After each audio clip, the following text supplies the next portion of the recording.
Hi friends, JEE mains exam తర్వాత JEE advanced exam కూడా జరగడం జరిగింది. అదే సమయంలో మనకు క్రితం రోజు జేఈ అడ్వాన్స్డ్కి సంబంధించినటువంటి ఆన్సర్ సీట్ కూడా ఇవ్వడం జరిగింది. దాదాపుగా ఆ సీట్ ద్వారా మనకి ప్రైవేట్ ఇన్స్టిట్యూట్స్ కావచ్చు, లేదంటే ఈ యొక్క లెక్చరర్స్ ఎక్స్పెక్ట్ కీ కావచ్చు మరి చూసుకుని ఉన్నారు. దాదాపుగా ఆ కీకి గవర్నమెంట్ త్వరలో 26 ఇవ్వబోయేటువంటి కీలో కూడా పెద్ద చేంజెస్ అయితే ఉండవు. 1 or 2 బిట్స్ చేంజ్ అవ్వటం మాత్రమే జరుగుతుంది. కావున దాదాపుగా ఇప్పటికే 90% ఎవరికి ఎన్ని మార్కులు వచ్చిందనేటువంటిది తెలిసిపోయి ఉంటుంది. ఒకవేళ జేఈ అడ్వాన్స్లో మంచి క్వాలిఫై కాకుండా ఉండి మెయిన్స్లో కొంచెం మంచి పర్సంటేజ్ కానీ వస్తే మనకి ఐఐటీలో సీట్ మిస్ అయినా కూడా ఈ యొక్క నేషనల్ ఇన్స్టిట్యూట్ ఆఫ్ టెక్నాలజీ అంటే నిట్ కాలేజెస్ చేరాలని చాలామంది కూడా అనుకుంటుంటారు. మరి అయితే ఈ యొక్క భారతదేశంలో లేదా ఇండియాలో టాప్ 10 ఈ యొక్క నిట్ కాలేజెస్ ఏవి ఉన్నాయి, ఎక్కడ చేరితే మనకి ప్రయారిటీ కాంపస్ సెలక్షన్స్ కానీ ఇటువంటివన్నీ కూడా బాగుంటాయో ఒకసారి మనం చూద్దాం ఫ్రెండ్స్. అయితే జేఈ అడ్వాన్స్లో రానప్పుడు మాత్రమే దీనికి మనం చూసుకోవాలి. ముందు ఆ టాప్ 10 కాలేజెస్ తెలుసుకుంటే మన యొక్క పర్సంటేజ్ ప్రిఫరెన్స్ని బట్టి సీటు అలాట్ చేసుకునేదానికి అవకాశం ఉంటుంది ఫ్రెండ్స్. ఓకే ఫ్రెండ్స్, మొదటిసారి మన ఛానల్ చూస్తున్నట్లయితే సబ్స్క్రైబ్ చేసుకోండి, లైక్ చేయండి, షేర్ చేయండి, కామెంట్ చేయండి. ఈ యొక్క జేఈ అడ్వాన్స్డ్ మెయిన్స్కి సంబంధించి అదేవిధంగా ఎంసెట్ ఇటువంటి కాంపిటేటివ్ ఇంజనీరింగ్ నీట్కి సంబంధించినటువంటి విషయాలను మన ఛానల్ ద్వారా అందించడానికి ప్రయత్నం చేస్తాం. ఓకే ఫ్రెండ్స్, ఇప్పుడు టాప్ 10 కాలేజెస్ ఒకసారి గమనిద్దాము. ఓకే ఫ్రెండ్స్, ఇక్కడ మనం ఒకసారి గమనించినట్లయితే టాప్ 10లో కానీ గమనించినట్లయితే ఇది ఆంధ్రప్రదేశ్, తెలంగాణ తెలుగు విద్యార్థులకు ఒక మంచి పాజిటివ్ దృక్పథం ఏంటంటే టాప్ 3లో కూడా మనకు ఈ యొక్క వరంగల్ కూడా ఉండటం అనేటువంటిది మంచి అవకాశంగా కూడా మనం చూసుకోవచ్చు.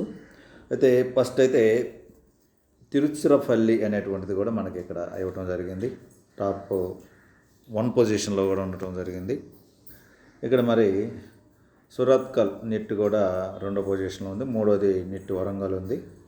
ఇది తెలంగాణలో కూడా ఉండటం జరిగింది. ఇది చెన్నైలో ఉంది.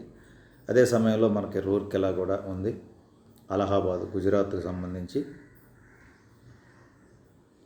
నెక్స్ట్ కాలికట్ పశ్చిమ బెంగాల్, జైపూర్ రాజస్థాన్ ఉంది, నాగపూర్ వచ్చేసి ఇది మరి స్టేట్ ఒకసారి ఐడియా లేదు కానీ నాగపూర్ కూడా బాగా ఉంటుందని నిట్ అని అంటున్నారు.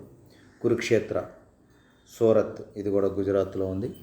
ఇవి టాప్ 10 ఎన్ఐటీస్.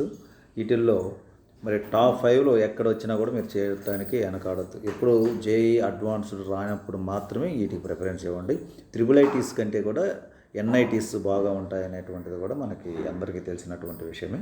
కాబట్టి ఫ్రెండ్స్, ఇది చెన్నై ఇక్కడ మనకి తెలుగు రాష్ట్రాల వరకు కూడా దగ్గరగా ఉండేటువంటిది. వరంగల్లో వస్తే కూడా సీట్ అయితే వదులుకోవడానికి ప్రయత్నం చేయవద్దు. సౌత్ ఇండియా వాళ్ళు సౌత్ ఇండియాకి అనుకూలంగా ఉండేటువంటి వాటిలో చేరండి. నార్త్ ఇండియన్స్ అయితే నార్త్ ఇండియా దగ్గర ఉండేటువంటి ఆ ప్లేస్ని మాత్రం ఎంచుకోవడానికి ప్రయత్నం చేయండి. ఈ టాప్ 5లో ఎక్కడ వచ్చినా కూడా అహ్మదాబాద్ కావచ్చు, రూర్కెలా కావచ్చు, వరంగల్ కావచ్చు, ప్రయత్నం చేయండి ఫ్రెండ్స్. ఐఐటీల్లో సీట్ రాని సందర్భంలో మాత్రమే ఈ యొక్క ఎన్ఐటీల్లో చేరడానికి ప్రయత్నం చేయండి. ఎందుకంటే ఇండియాలో టాప్ పొజిషన్లో మరి ఈ ముంబై, ఢిల్లీ, చెన్నై ఈ 3 కూడా ఎంచుకుంటూ ఉంటాము. అదేవిధంగా కాన్పూర్, ఖరగ్పూర్ ఈ టాప్ 5 ఐఐటీస్. అదే సమయంలో మనకి టాప్ 5 ఎన్ఐటీస్ అంటే కూడా మనం ఇంతకుముందే చెప్పుకున్నాము. వాటిల్లో గమనించి ఖచ్చితంగా జాగ్రత్తగా కూడా మీరు అప్లికేషన్ పెట్టుకునేటప్పుడు గమనించగలరు. ఓకే ఫ్రెండ్స్, మొదటిసారి మన ఛానల్ చూస్తే సబ్స్క్రైబ్ చేసుకోండి. నెక్స్ట్ వీడియోలో మనకి జేఈ అడ్వాన్స్డ్కి ఈ సంవత్సరం కట్ ఆఫ్ ఎన్ని మార్కులు వస్తే రిజర్వేషన్స్ వారికి సీట్ వచ్చేదానికి అవకాశం ఉంటుందో చూద్దాం. All the best friends. జై హింద్.